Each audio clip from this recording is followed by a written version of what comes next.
political speech to a small crowd when a shot rang out behind him. Then another, and he fell to the ground. His security tackled the gunman immediately, but it was too late. The former prime minister lay in the road with fatal wounds to his neck and chest.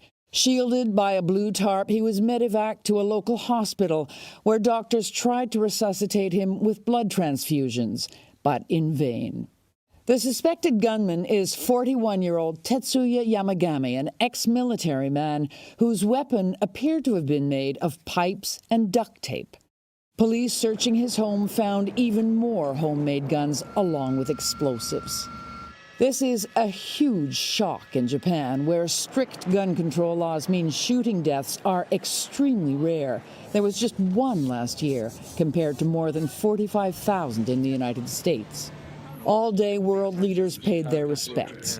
President Biden signed a condolence book at the Japanese embassy in Washington and said Abe's death had left him stunned and outraged. I knew him well. We worked together closely for years, and we spoke and consulted one another when I served as vice president.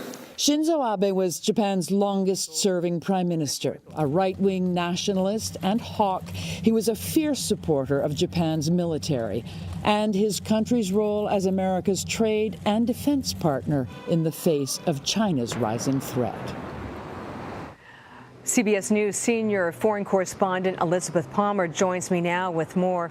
Elizabeth, what has the reaction been from Japan's neighbors, Russia, China, and North Korea?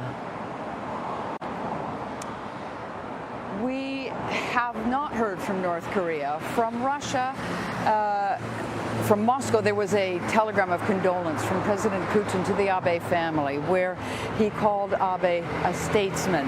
And President Xi, although he hasn't spoken directly, will have authorized a Chinese government statement which recognizes Abe for the work he did to improve bilateral relations. So there was this tsunami of sympathy and condolence and recognition from Japan's allies, but also from its adversaries too.